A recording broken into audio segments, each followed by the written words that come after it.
السلام عليكم، ازيكم يا حلوين؟ عاملين ايه؟ وحشتوني جدا جدا من امبارح. بصوا يا جماعه، اللي ما شافش فيديو المشتريات يروح يشوفه. ده اول حاجه. انا عامله فيه، جايبه فيه شويه مشتريات كتيره جدا ورايا اهو. محدش يبص هنا خلاص. عايزه اكلمكم بقى عن كل حاجه لوحدها.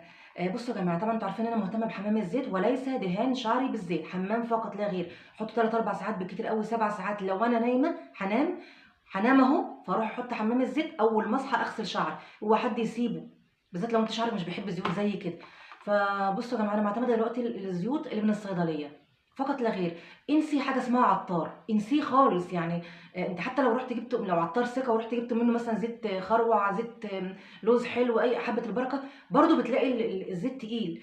فتقل الزيت ده يا جماعه على فروه الراس بعد ما بتعملي مساج بيوقع الشعر، وانتوا عارفين وشفتوا بعينيك بيوقع الشعر كتير قوي. او احنا ايه، احنا اصلا بنعالج فنقوم نوقع.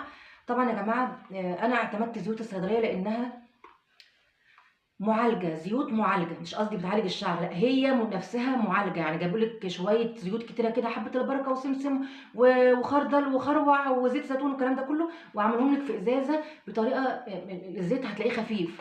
طيب الاول هبص الاول على اسم الزيت. الزيت اسمه لينتو، تمام؟ يعني مكتوب عليه هير اويل اهو. وناس تانية بتسميه سبراي، او هو حتى مكتوب عليه سبراي، يعني سبراي مقوي للشعر. طيب دي العلبه من بره، السعر كام؟ رينج 200 190 200 الكلام ده كله. طب تعالوا نبص عليه بقى من جوه. انا استعملته طبعا يا جماعه لان هو ده اصلا حبيبي يعني، ما اقدرش استغنى عنه. وطبعا اللي بيقع ملناش دعوه بيه. بصوا يا جماعه، بصوا، هنحطه على ايدنا. الله، بصوا يا جماعه، بصوا، بذمتك ده زيت زي اللي انت بتجيبيه، اللي هي الزيوت التقيله بقى اللي انت رايحه عند العطار بقى وفرحانه ان انت جايبه من عند العطار، وتلاقي الزيت تحسيه لو اتحط على ايدك ممكن لو نمت بيه تصحي تلاقيه زي ما هو اصلا. فلا، ده يا جماعه زيت خفيف تحطيه على فروه راسك، ساعتين 3 زي ما قلت لك، ممكن تباتي زي ما قلت لك ليله ما تطوليش ومغسليه على طول. ده يا جماعه زيت مغذي مطول للشعر، بيقوي الشعرايه، بيمنع التساقط، بيكثف الشعر. يكفي ان انت تبقى حاطه في دماغك ان انت بتحطي حاجه مفيده على شعرك او على فروه راسك. اذا ما نفعتكيش مش هتضرك، اوكي؟ لكن في زيوت تانية اصلا بتضرك فقط لا غير، هي مش بتنفعك اصلا.